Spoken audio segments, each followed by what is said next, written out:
त्वत्तीरे मुक्तिद्वारे गुणाकरे तपस्तपन्तः सन्मन्त्रं जपन्तः ಸ್ಯಾಮ ಸಂತತಂ.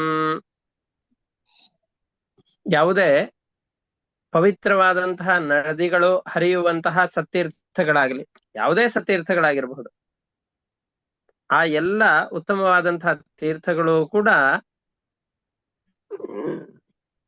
ನಾವು ಗುರುಗಳಿಂದ ಯಾವುದಾದ್ರೂ ಮಂತ್ರಗಳನ್ನ ಉಪದೇಶ ಪಡೆದ್ವು ಅಂತಾದರೆ ಉಪದೇಶ ಪಡೆದಂತಹ ಮಂತ್ರಗಳನ್ನ ಜಪ ಮಾಡ್ಲಿಕ್ಕೆ ಉತ್ತಮವಾದಂತಹ ಸ್ಥಾನ ಅಂತ ಕರೆಸಿಕೊಳ್ತದೆ.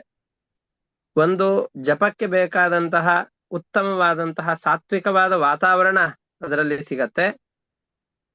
ಆಮೇಲೆ ಆ ಪವಿತ್ರವಾದಂತಹ ನದಿಯಲ್ಲಿ ಸನ್ನಿಹಿತರಾದಂತಹ ದೇವತೆಗಳು ನಮ್ಮ ಅಂತಃಕರಣವನ್ನ ಶುದ್ಧಿ ಮಾಡ್ತಾರೆ.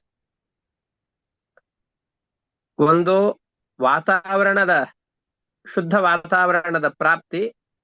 ಶುದ್ಧ ವಾತಾವರಣ ಇದ್ರೂ ಅಂತಃಕರಣ ಕೊಳೆಯಾಗಿತ್ತು ಅಂತಂದು ಹೇಳಿದ್ರೆ ಉಪಯೋಗ ಇಲ್ಲ.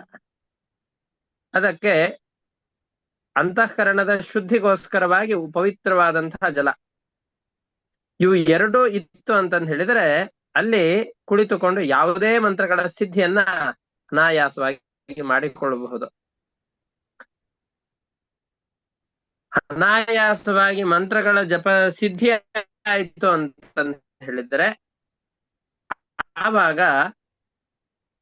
ಮಂತ್ರ ಸಿದ್ಧ ಅಂತ ಹೇಳಿದ್ರೆ ವಿಶೇಷವಾಗಿ ಭಗವಂತನ ಜ್ಞಾನದಿಂದಾಗಿ ಮುಕ್ತಿ. ಕುಮಾರಧಾರೆ, ಹಾಗೆ ಕುಮಾರಧಾರಾ ನದಿಯೇ ತ್ವತ್ತೀರೆ, ನಿನ್ನ ತೀರದಲ್ಲಿ ಅಥವಾ ನಿನ್ನ ತೀರ ಮುಕ್ತಿದ್ವಾರ, ಮುಕ್ತಿಯನ್ನು ಕೊಡುವಂತಹ ಶ್ರೇಷ್ಠವಾದ ಬಾಗಿಲಿದ್ದಾಗಿದೆ. ಯಾಕೆ? ಗುಣಾಕರೆ, ನಿನ್ನಲ್ಲಿ ಅಪೂರ್ವವಾದಂತಹ ಗುಣಗಳೆಲ್ಲವೂ ಕೂಡ ಹೇರಳವಾಗಿ ಇದೆ. ತಪಸ್ತಪಂತಹ ಸನ್ಮಂತ್ರಂ, ಸನ್ಮಂತ್ರಂ ತಪಃ ತಪಂತಹ, ಯಾವ್ದಾದ್ರೂ ಒಂದು ಉತ್ತಮವಾದಂತಹ ಮಂತ್ರವನ್ನಿಟ್ಟುಕೊಂಡು ತಪಸ್ಸನ್ನ ಮಾಡಿದರು ಅಂತ ಆದ್ರೆ ನಿನ್ನ ಸನ್ನಿಧಾನದಲ್ಲಿ ಅದನ್ನ ನಿರಂತರವಾಗಿ ಜಪ ಮಾಡ್ತಾ ಇದ್ರು ಅಂತಾದ್ರೆ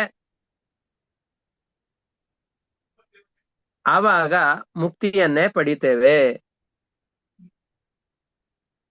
ಹಾಗಾಗಿ ಅತ್ಯಂತ ಪರಿಶುದ್ಧವಾದಂತಹ ಪ್ರದೇಶ ಇದು ಅಂತ ಹೇಳ್ತಾ ಇದ್ದಾರೆ.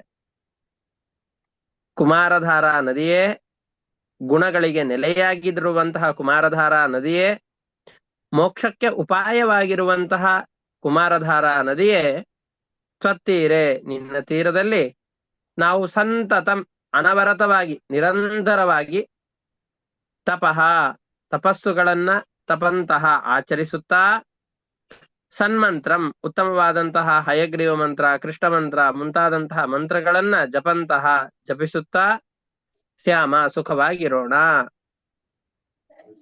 ಅಂದ್ರೆ ನಿನ್ನ ತೀರ ಗುಣಗಳಿಗೆ ಆಗರವಾಗಿದೆ, ಮೋಕ್ಷಕ್ಕೆ ದಾರಿಯ ಹಾಗಿದೆ, ಮೋಕ್ಷದ ಬಾಗಿಲಿದ್ದಾಗಿದೆ. ಇಲ್ಲಿ ನಾವು ನಿರಂತರವಾಗಿ ತಪಸ್ಸನ್ನು ಮಾಡ್ತಾ ಅನೇಕ ಉತ್ತಮ ಮಂತ್ರಗಳ ಜಪವನ್ನು ಮಾಡ್ತಾ ಇರೋಣವಾದರೆ ನಮ್ಮಲ್ಲಿರುವ ಎಲ್ಲ ದೋಷಗಳು ಹೋಗಿ ಮುಕ್ತಿ ಸಿಗತ್ತೆ ಅಂತ ಹೇಳ್ತಾ ಇದ್ದಾರೆ. ಅದನ್ನ ಹೇಳ್ತಾ ಇದ್ದಾರೆ. ಕುಮಾರಧಾರೆ ತ್ವತ್ತೀರೆ ಮುಕ್ತಿದ್ವಾರೆ ಗುಣಾಕರೆ ತಪಸ್ತಪಂತಹ ಸನ್ಮಂತ್ರಂ ಜಪಂತಹ ಸ್ಯಾಮ ಸಂತತಂ.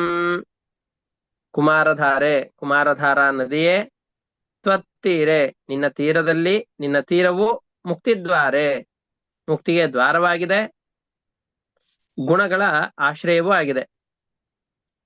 ತಪಃ ತಪಂತಹ, ನಿರಂತರವಾಗಿ ತಪಸ್ಸನ್ನ ಆಚರಿಸ್ತಾ, ಸನ್ಮಂತ್ರಂ ಜಪಂತಹ, ಉತ್ತಮವಾದಂತಹ ಮಂತ್ರಗಳು ಅಂತ ಯಾವ್ದಿದೆಯೋ ಆ ಮಂತ್ರಗಳನ್ನ ಜಪ ಮಾಡಿ ಸಿದ್ಧಿ ಮಾಡಿಕೊಂಡು, ಸಂತತಂ ಸ್ಯಾಮ, ನಿರಂತರವಾಗಿ ಇರೋಣವಾಗ್ಲಿ, ಸುಖವಾಗಿರೋಣ ಅಂತ ಇದರಲ್ಲಿ ಹೇಳ್ತಾ ಇದ್ದಾರೆ.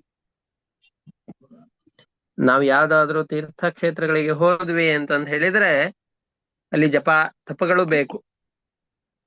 ಬರೀ ಆ ನದಿಯಲ್ಲಿ ಸ್ನಾನ ಮಾಡ್ತೇವೆ ಅಷ್ಟೇ ಸಾಕಾಗದು.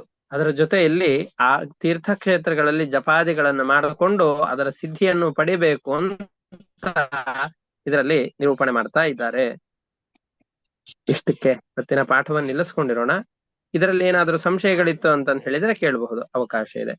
ಯಾವ್ದಾದ್ರು ಪದಗಳ ಅರ್ಥ ಗೊತ್ತಾಗ್ಲಿಲ್ಲ ಅಂತಂದ್ ಹೇಳಿದ್ರೆ ಕೇಳಬಹುದು.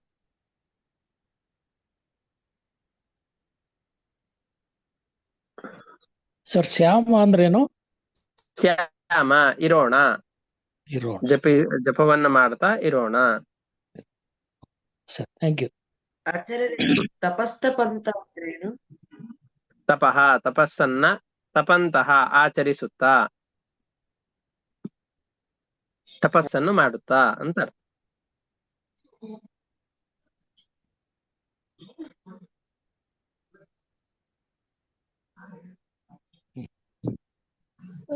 ಸರಿ.